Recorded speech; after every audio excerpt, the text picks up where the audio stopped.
Bonjour à tous, j'espère que vous allez bien et que vous avez passé de merveilleuses fêtes de Noël. Malgré la distanciation sociale, c'était pas vraiment évident. On est à peine sorti de cette période où on mange beaucoup qu'il faut déjà penser à la galette des rois. Je vous retrouve aujourd'hui dans cette nouvelle vidéo pour vous apprendre à réaliser la pâte feuilletée inversée. Vous savez, c'est cette pâte où on met la pâte à l'intérieur du beurre et non l'inverse. Vous pouvez la réaliser la veille, voire 2 jours avant. Plus elle va rester au frigo, mieux elle va développer. C'est une pâte qui fait un super beau feuilletage idéal pour les galettes des rois. Je vous en dis pas plus et je vous accompagne sur la recette. Je commence dans un premier temps à réaliser le beurre manié avec ses ingrédients. 150 g de farine T55 et 320 g de beurre doux de bonne qualité type Charentes-Poitou coupé en petits dés. Si vous avez du beurre de tourage, utilisez un beurre de tourage. Je transfère mes cubes de beurre dans la cuve de mon robot. J'ajoute la farine. Et je vais travailler l'ensemble jusqu'à l'obtention d'une masse homogène avec la feuille.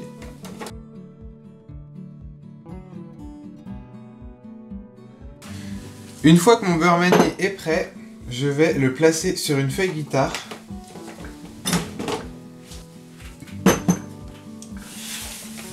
Donc c'est du recyclage d'une feuille guitare que j'ai utilisée pour faire du chocolat coloré.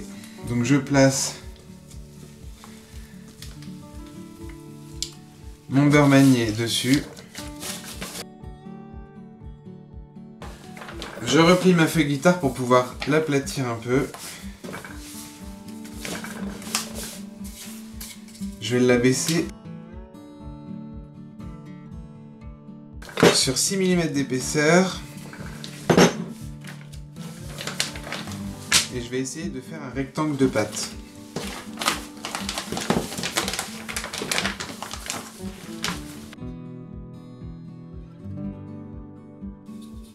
Donc environ 15 cm de large. Ensuite je retourne ma feuille guitare. Et là je vais étaler mon beurre dans la longueur sur environ 30 cm. Donc si c'est pas très droit, on a la possibilité de rouvrir,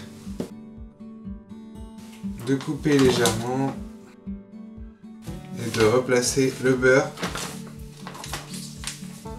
là où il en manque un peu. Je peux replier aussi l'extrémité. Donc c'est à peu près 30-35 cm.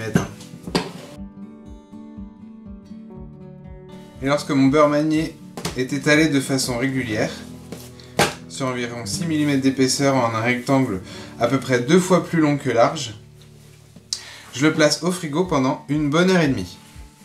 Juste après, je réalise ma détrempe avec ces ingrédients.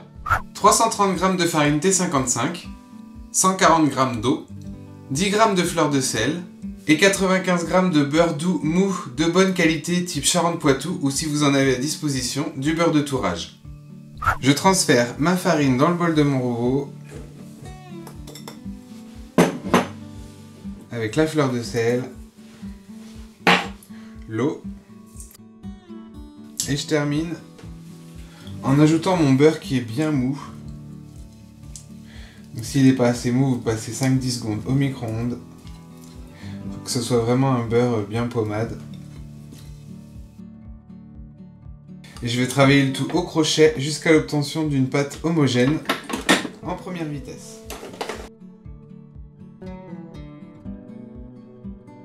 Je renverse juste ma pâte pour que toute la farine qui est au fond se retrouve par-dessus. Comme ça, ça homogénéise plus rapidement ma pâte sans trop la travailler. Et je lui redonne quelques tours de crochet jusqu'à ce qu'elle soit complètement homogène. Je peux finir de la travailler légèrement à la main dans mon bol. Et lorsque ma pâte est homogène, je vais la travailler et je vais la façonner en un carré qui va être de la même largeur que mon beurre manié. Donc je farine légèrement mon plan de travail. Et comme mon beurre manié fait environ 16 cm de large, je vais essayer de faire un carré de 16 cm de large.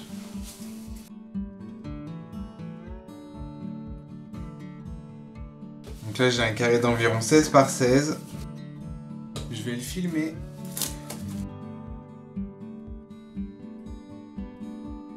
Je peux éventuellement lui donner un tout petit coup de rouleau. Et je le place au frigo la même durée que mon beurre manié. Après ce temps de repos d'1h30 au frigo, je vais commencer à réaliser mes pliages pour donner le feuilletage à ma pâte. Je sors mon beurre environ 5 minutes avant de sortir ma détrempe. Après 5 minutes, je sors ma détrempe. Elles ont à peu près tous les deux la même consistance. Donc le beurre manié et la détrempe. Le but du jeu, ça va être d'emprisonner ma détrempe à l'intérieur de mon beurre manié.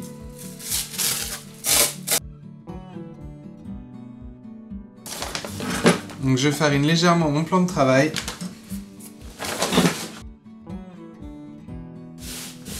Je place mon beurre manié sur mon plan de travail. Ma détrempe que je mets au milieu. Et je vais venir recouvrir ma détrempe avec mon beurre manié. Donc si vous voyez que ça dépasse de trop, vous pouvez aplatir légèrement votre détrempe.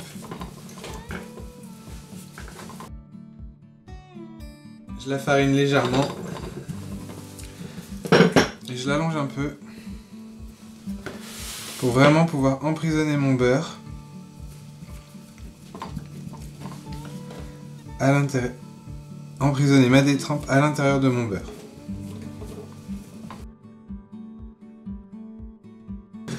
Donc là j'ai bien ma détrempe à l'intérieur de mon beurre. Je vais bloquer le tout en réalisant des pressions. N'hésitez pas à fariner un peu si ça colle. Et ensuite je vais étaler dans le sens de la longueur. Donc l'ouverture est là. J'étale dans le sens de l'ouverture.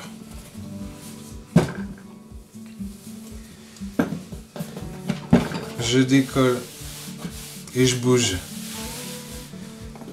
ma pâte sur ma farine pour éviter que ça adhère trop. Et j'étale. Vous pouvez aussi la retourner. Donc le but c'est d'obtenir un rectangle 2 fois plus long que large, comme pour une pâte feuilletée classique.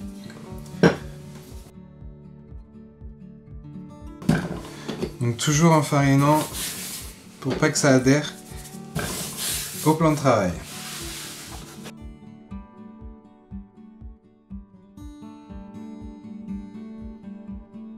Ma pâte fait environ 1,5 rouleau. Je me repère souvent comme ça.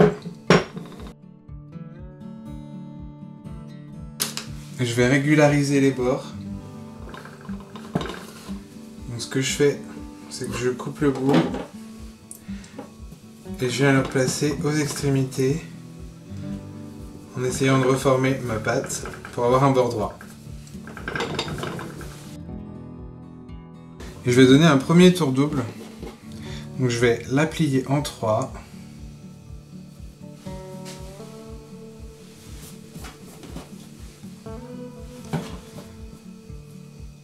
Pour prendre un repère.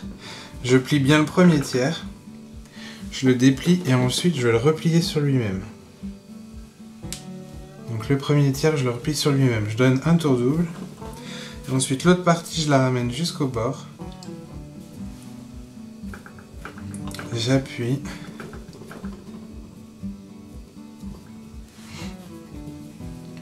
Et là, je replie à nouveau la partie sur elle-même. Donc là, je viens de donner un tour double. Je replace ensuite ma pâte dans le film alimentaire. Et je vais la laisser reposer de nouveau au frigo. Donc plus longtemps vous la laisserez reposer, mieux ce sera. Si vous n'êtes pas pressé, laissez-la 2 heures, voire 3 heures. Si vous êtes un peu plus pressé, minimum 1 heure entre chaque tour. Donc là j'ai donné un tour double. Il faudra encore donner un deuxième tour double et 2 tours simples. Donc la prochaine fois ce sera un tour simple. Donc de nouveau au frigo, 1 heure minimum, et ensuite 2 heures, 3 heures, c'est comme vous voulez. Après ce temps de repos, de durée variable selon votre patience, je vais donner un tour simple à ma pâte. Donc je l'enlève de son film alimentaire, que je mets de côté car je vais en avoir encore besoin. La bouche est là, je la garde dans ce sens-là. Et je vais l'allonger, pareil, 2 fois plus longue que large. Je vais juste donner un petit coup dans ce sens-là pour élargir un peu.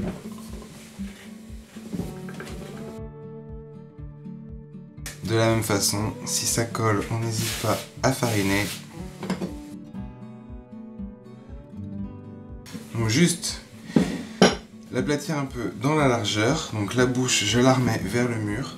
Et là, je vais l'allonger dans la longueur.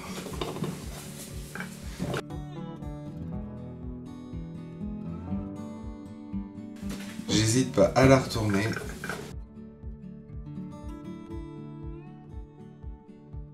Et lorsque ma pâte fait à peu près 1,5 fois la taille de mon rouleau, je vais donner un tour simple, donc juste un pliage en 3.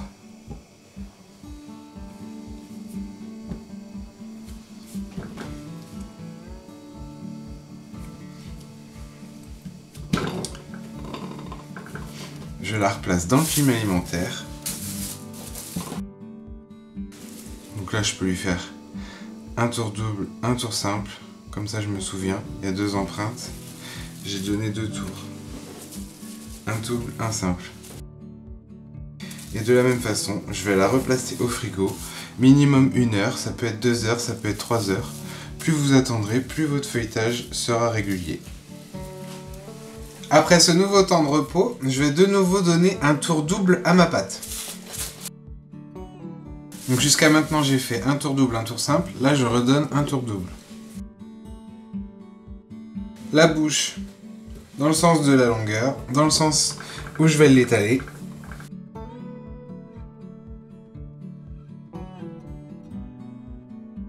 Donc là, je replie le premier tiers sur lui-même.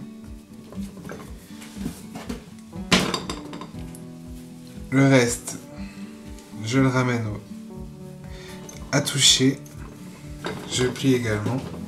Et je raplie le tout pour faire mon tour double. Donc jusqu'à maintenant, j'ai donné un tour double, un tour simple, un tour double. Il me restera un dernier tour simple à donner. Je le refilme. Et je le laisse reposer au frigo. Donc comme d'habitude, minimum 1 heure, sinon 2 heures, 3 heures, 4 heures. C'est parti. Après ce nouveau temps de repos, il me reste à donner un dernier tour simple à ma pâte. Donc la bouche toujours dans le sens où je vais l'étaler. Je vais l'étaler un peu dans la largeur pour avoir un petit peu plus de largeur. Ensuite je remets la bouche dans ce sens-là. Et là j'étale un rouleau et demi.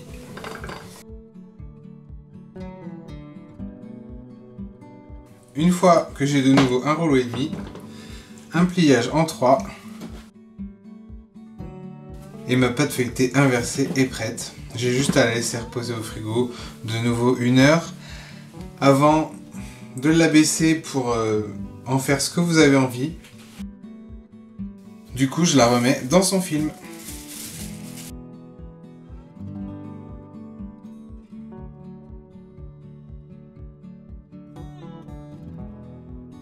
Mon tuto pâte feuilletée inversée est maintenant terminé. J'espère que mes explications ont été claires et que vous allez pouvoir la refaire chez vous sans problème. Vous allez pouvoir avec cette pâte feuilletée réaliser des millefeuilles, des chaussons aux pommes, des galettes des rois. D'ailleurs, si vous manquez d'inspiration, j'ai plusieurs tutos de galettes des rois déjà présents sur ma chaîne YouTube. Je vous mettrai les liens en barre d'infos. Bref, plein de belles choses à base de pâte feuilletée. Si ce nouveau tuto vous a plu, comme d'habitude, n'hésitez pas à lui laisser des pouces bleus pour m'encourager, à partager la vidéo autour de vous, à me laisser des commentaires et évidemment à continuer à vous abonner à ma chaîne parce que ça me fait hyper plaisir. N'oubliez pas, si vous le faites, d'activer la petite cloche, comme ça vous serez prévenu à chaque nouvelle vidéo. Je vous attends également sur mon compte Instagram. Il est maintenant l'heure pour moi de vous quitter et de vous dire à très bientôt. Ciao!